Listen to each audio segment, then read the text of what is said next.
Hello guys, hello Pisces, welcome dito sa aking channel Kapalaran 888, welcome guys. Alamin natin ang weekly tarot reading nyo simula May 20 para to sa lahat ng Pisces friends natin na nanonood. I hope na makuha nyo yung energy. Wow, Pisces, ang ganda ng first two cards mo. So, ito ay weekly general reading guys. So, kunin mo lang yung energy na resonated sa'yo.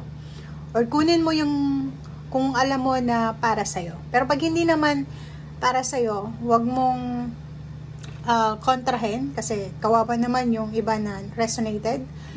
And sundin lang natin kung ano yung sinasabi ng ating intuition. Okay. Pisces, transformation and miracles. Wow. So, sa linggong ito ay Phoenix, 'di ba? So, sinasabi ng barahan na para kang isang Phoenix rising from the ashes, from rags to riches, from bottom to top, parang ganoon. So, may magbabago or may magsisimula, fresh new beginnings ito na posibleng darating sa buhay mo or gagawin mo ngayong linggong ito. So, maraming magsisimula, maraming inspiration, maraming blessings, yon, milagro, ang posibleng darating sa buhay mo. Okay? So, miracles, milagro na pwedeng mag-transform sa buhay mo. Okay? Or pwedeng makatulong para mag-transform ang iyong sarili. Okay, thank you.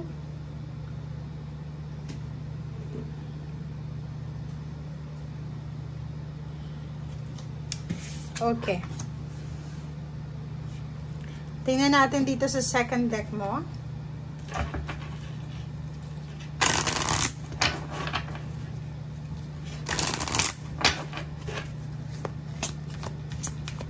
Third week na to ng May, diba? So, tingnan natin. Pisces.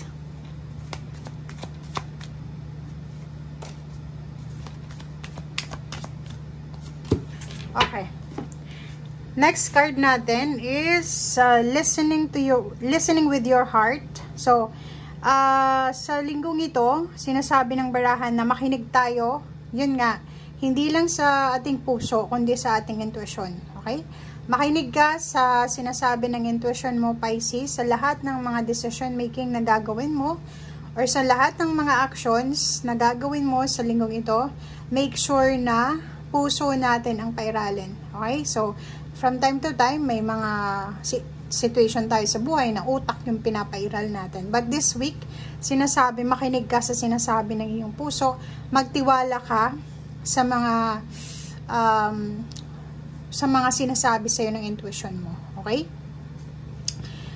Dito naman, since may transformation nga, may milagro na parating sa buhay mo, syempre, may parang, eto siya, diba, transformation. Lalabas ka sa pinto ng freedom, diba, new beginnings, fresh. And dito sinasabi na i-let go mo yung mga bagay-bagay na hindi mo na kailangan para sa new beginnings. Okay? So, i-surrender mo sa linggong ito yung mga bagay-bagay na hindi mo kontrolado sa iyong buhay. Okay? Pain, heartaches, betrayal, competition, misunderstanding, negativity, drama, or kano pa man. Let go. Surrender to the flow of life. Okay? Go with the flow ka sa linggong ito. Okay? In-embrace mo, yakapin mo itong new beginnings na posibleng magdadala sa'yo doon sa future mo. Okay? So, open your heart. Listen to your heart.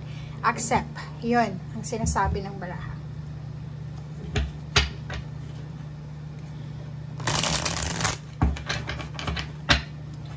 Okay. Pisces.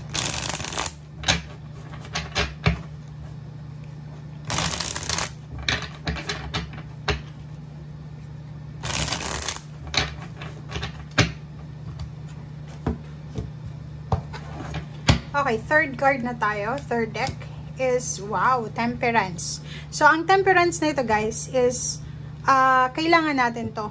Okay? Kailangan ito ng tao yung pasensya, yung hindi pagmamadali, yung hindi maging aggressive, kasi papasok ka sa bagong estado ng iyong buhay, 'di ba? So, minsan, pag may nagbabago sa buhay natin, may mga changes or transition na nangyayari, doon lumalabas yung pagiging aggressive natin.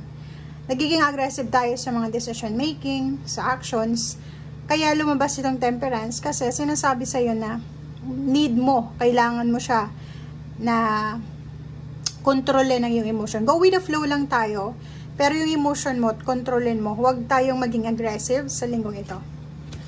And hangman, diba? So, if ever man na may mga gusto tayong mangyari sa buhay natin na hindi natutuloy, or may mga kagustuhan tayo na parang feeling natin disappointed ka, confused, or medyo hindi ka kontento kasi hindi mo nakuha kung anong gusto mo, pasensya ang kailangan. Be patient.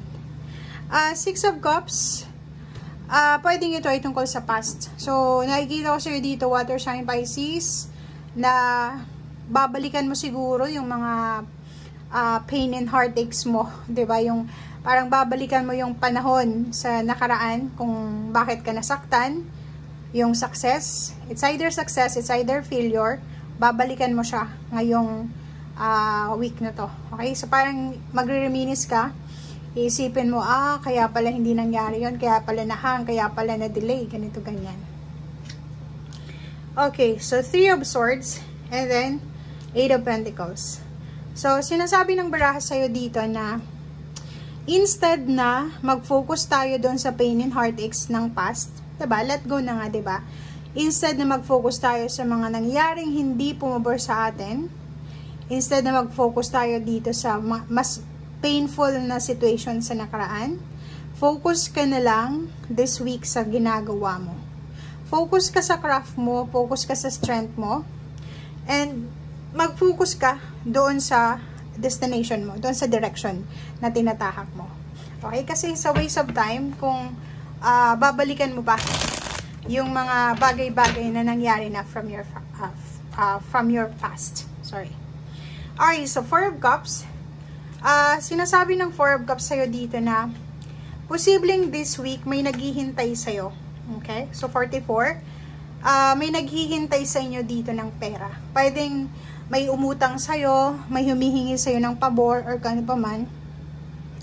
And naghihintay sila sa'yo. 'Di ba? Nang reply mo, if for example nakatanggap ka ng message na, "Uy Pisces, pwede bang pahiram? Pwede pa munang pahingi ng favor," ganito ganyan. Naghihintay ka. So, sinasabi ng baraha sa'yo dito na hindi ka makapagdesisyon sa linggong ito para siguro mag-share ng iyong resources, ng iyong money, especially financial, kasi ang focus mo ngayon is magtipid, 'di ba? Ang focus mo ngayon is tipirin ang mga expenses sa buhay mo, sa sarili mo, kasi may pinaghahandaan ka. Parang ganun yung sinasabi ng baraha. 'Di ba? So tingnan mo 'to.